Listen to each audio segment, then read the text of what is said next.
நடிப்பின் இலக்கணம் என இன்றும் போற்றப்படுபவர் நடிகர் திலகம் சிவாஜி கணேசன்.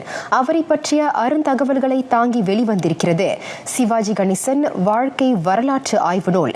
நேற்று அது கோலாலம்பூரில் வெளியீடு கண்டது. பராசக்தி திரைப்படத்தின் மூலம் 1952 திரையுலகில் நுழையும் முன் சிவாஜி கணேசன் முட்பாதைகளையே கடந்து வந்தார். ஆயினும் பராசக்தி அவரை புகழின் உச்சிக்கு கொண்டு சென்றது. அதன் பிறகு தமிழ் திரைப்பட உலகம் மட்டுமல்ல, இந்திய திரையுலகமே ஒரு புதிய வரலாற்றை கண்டது. சிவாஜி கணேசன் உடலின் ஒவ்வொரு அங்கமும் நடிப்பை கொப்பளித்தன.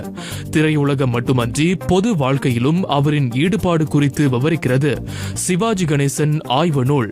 முனைவர் மருதுமோகன் 7 ஆண்டு ஆய்வில் அந்த நூலை வடிவமைத்திருக்கிறார். நடிகர் திலகத்தின் கம்ப்ளீட் வாழ்க்கை வரலாறு மட்டுமல்ல, இதில் தமிழ் வரலாறு, தமிழ் கலாச்சார வரலாறு, தமிழ் திரைப்பட வரலாறு, தமிழ் நாடகம் எல்லாமே ஹோல்சமாக இருக்கும். ஒரு நடிகர் திலகத்தை மட்டும் இல்லாமல் நம்ம தமிழ்நாடு, தமிழ் கலாச்சாரத்தோட முழு விவரம் இதில் இருக்கும். 2ஆம் தமிழ்ச்சங்கத்தின் இறுதி கட்டத்தில் வெளியிடப்பட்ட தொல்காப்பியத்தினுடைய மெய்ப்பாட்டியில் கூறப்பட்டிருக்கின்ற ஒரு மனிதனுக்கு 32 சுவைகள் தான் வரும் என்று அறுதியிட்டு கூறப்பட்டிருக்கின்ற அந்த சுவைகளை நடிகர் திலகம் சிவாஜி கணேசன் எப்படி 3வது கூட படிக்காத சிவாஜி கணேசன் தொல்காப்பியத்தில் வரக்கூடிய அத்தனை சுவைகளையும் தன்னுடைய முக பாவனையை காட்டியிருக்கிறார் என்பதை நிரூபிக்க வேண்டும் என்றுதான் தொல்காப்பியத்தினுடைய மெய்ப்பாட்டியலை எடுத்து ஒரு நடிப்பாற்றலை நான் சேர்த்திருக்கேன். அத்துடன் அவருடைய நடிப்பாற்றலை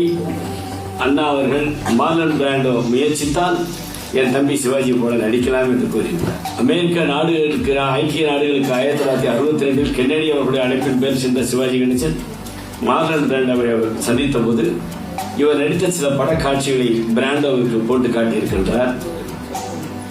அதை பார்த்த மார்லன் பிராண்டோ, மிஸ்டர் சிவாஜி, நீங்கள் நினைத்தால் என்னை போல் நடிக்கலாம், ஆனால் நான் எப்படி முயற்சி செய்தாலும் உங்கள் போல் நடிக்க முடியாது என்று பிராண்டோ அவர்களே சிவாஜி அவர்கள் சொல்லிய.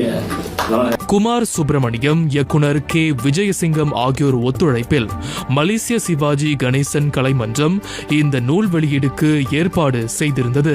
சிவாஜியின் மூத்த மகன் ராம்குமார் சிறப்பு விருந்தினராக பங்கேற்றார். மேலவை உறுப்பினர் செனட்டர் சி சிவராஜ், மலேசியாவுக்கான இந்திய துணை தூதர் சுபாஷி நாராயணன் உள்ளிட்ட பிரமுகர்களும் நூல் வெளியீட்டில் கலந்து கொண்டனர்.